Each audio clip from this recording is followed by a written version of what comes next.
साथियों नमस्कार। सभी परीक्षाओं में पूछे जाने वाले संभावित प्रश्नों का संकलन लेकर आपके बीच मौजूद हैं पॉकेट वीडियो 09।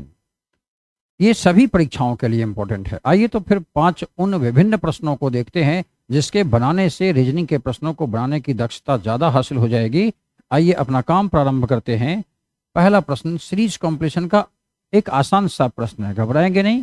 प्रश्नों की तीव्रता दिन प्रतिदिन बढ़ेगी। आपके पॉकेट वीडियो में आपको एंटरटेन करना है, पॉकेट वीडियो के सभी प्रश्नों को देखना और बनाना है। पहला प्रश्न जो आप देख रहे हैं सीरीज कॉम्पिटिशन का, इसे मौखिक बनाने की कोशिश की जाए तो मजा आ जाए। ए बी सी डी कितना जोड़ा है, चर्चा का विषय ही नहीं है। ए बी सी डी तो अंत में ई हो जाएगा। ई वाले ऑप्शन आपके पास 3 मौजूद हैं, इसलिए काम पूरा नहीं हो पाया है। अब कोशिश करनी है, काम हमारा दूसरी बार में तो पूरा होगा ही। जेड 26, जेड से ठीक पहले आता है 25, ठीक पहले। वाई से ठीक पहले 24, एक्स उससे ठीक पहले 23, अर्थात इससे ठीक पहले 22वें नंबर का वर्ण आ जाएगा और आपका जवाब ईवी कहीं ना कहीं मौजूद है ऑप्शन नंबर ए में। आसान सा प्रश्न था, लेकिन प्रश्नों की तीव्रता बार बार बढ़ाई जाएगी, आप निश्चिंत रहे। अब एक प्रश्न जो आप देख रहे हैं, आपके सामने एक कथन दिया गया, फिर इस पर पूर्व धारणाएं दी गई, एजम्पशन दिया गया। ये एजम्पशन अगर शॉर्ट में समझा जाए तो इस प्रश्न के लिए जो आवश्यक थीम है उसको समझिए। आपकी विचार पॉजिटिविटी से भरी होनी चाहिए, नेगेटिव आप सोच नहीं सकते। एजम्पशन परिकल्पना क्या है? कल्पना परिकल्पना में अंतर है। मानव द्वारा सोची गई बात, हर एक बात कल्पनाएं रहती हैं तब तक जब तक वह उसे ग्रहित एक्सेप्ट ना कर ले। हाँ, मानव किसी भी बातों को एक्सेप्ट करने के लिए अपना सामर्थ्य जरूर देखता है, अपनी पॉजिटिव विचारधारा देखता है, नियमित निरंतर प्रयास प्रारंभ की योजना बनाता है, अपने आप में महत्वपूर्णता, सर्वाधिकता, सर्वोत्तमता, एकमात्रता, केवल ही आदि शब्दों का प्रयोग नहीं करता। कुछ खासे नियम एजम्पशंस में होते हैं। हालांकि जिस नियम से इस प्रश्न को बनना है उस नियम की चर्चा हमारे और आपके बीच हुई, और आपको देखना है अगर कोई भी कथन प्रश्न में दिया गया तो प्रयोजन क्या है।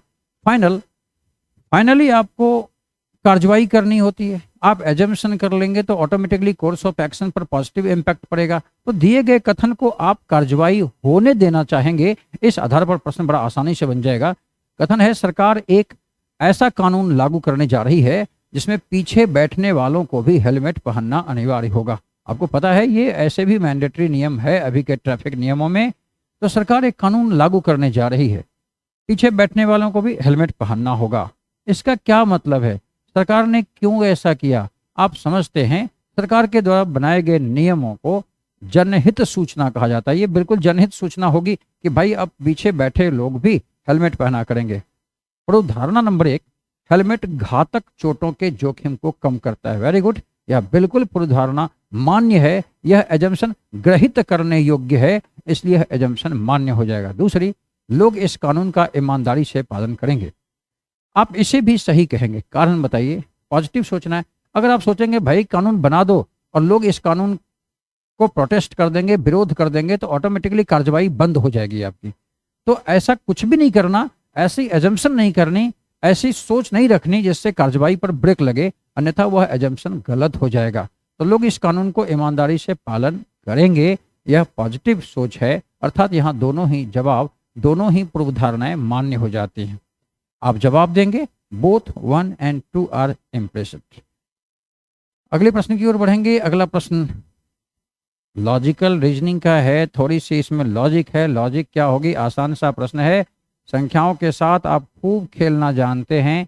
इज इक्वल टू 13, ये थोड़ा आसानी से बना होगा। क्या मेरी बात ये सही है? 2 स्क्वायर प्लस 3 स्क्वायर, 4 और 9 मिलकर 13, ये राइट है। लेकिन यहाँ भी ये बात सेटिस्फाई होनी चाहिए। 4 + 5 को उसने कहा था 41 और हमने इसके स्क्वायर की बात को मानी थी, तो 16 जोड़ 25 ये भी 41 होता है। एक और जांच देते हैं 6 और 7 के रिस्पेक्ट में। 6 + 7 इज इक्वल टू 85। आप 6 स्क्वायर 7 स्क्वायर 36 और 49 मिलकर 85 होते हैं। क्या देखा आपने?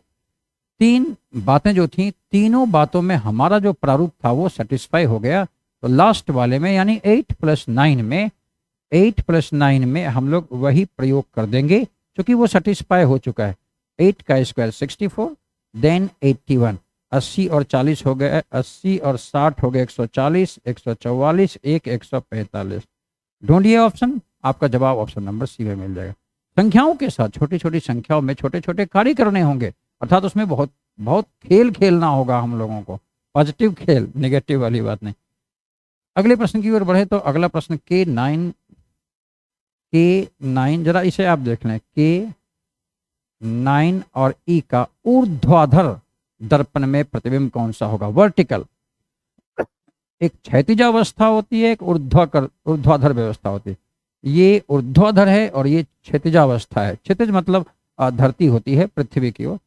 तो आप सबसे पहले ये तो जरूर बताएंगे कि भाई ई की ऐसी इमेज बनेगी जो यहाँ नहीं है, यहाँ नहीं है, और ई की इमेज ई ही जैसे कैसे बन सकती है भाई, कैसे बन सकती है?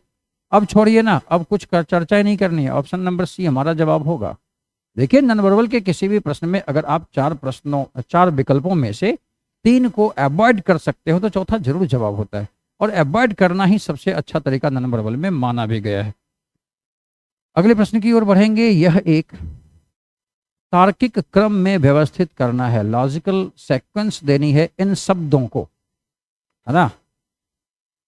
आप छोटे छोटे चैप्टर पढ़ते हैं, वर्ड फॉर्मेशन वगैरह, यहाँ अरेंज करना है वर्ड्स को, एक कहानी बना लेते हैं हम लोग ना। देखिए ना, प्रवेश, परिणाम, परीक्षा, समय सारणी और कक्षाएं प्रारंभ। सबसे पहले आप प्रवेश प्राप्त करेंगे, ठीक है, देन आपको टाइम टेबल रूटीन मिल जाएगा, आपकी कक्षा प्रारंभ हो जाएगी, दैट इज 145। आप जैसे ही कुछ पता करते हैं मेरा कहना है आप ऑप्शन में देखें 145 को क्या सपोर्ट मिला है, मिला है 145। देन आया परीक्षा और परिणाम। आप कहेंगे पहले परीक्षा देंगे तब रिजल्ट यानी परिणाम होगा। पहले परीक्षा यानी 3 नंबर और परिणाम 2। आपका जवाब ऑप्शन नंबर ए हो जाता है। लेकिन जिस प्रकार 1 4 5 3 2 आंसर है, वैसे 2 3 5 4 1 भी आंसर हो सकता है। हम इसलिए ऑप्शन देखने की सलाह देते हैं आपको, क्योंकि जिस प्रकार 1 4 5 3 2, उसी प्रकार 2 3 5 4 या तो असेंडिंग ऑर्डर भी एक सार्थक क्रम को दिखलाता है और डिसेंडिंग ऑर्डर भी। तो ऑप्शन कौन सा सपोर्ट कर रहा है, इसके लिए भारी तैयार रखना होगा अपनी नज़रों को, और नज़रों का तो कमाल है रीजनिंग। आइए फिर नज़रों का कमाल दिखाएंगे अगले वीडियो सेशन में। धन्यवाद, नमस्कार।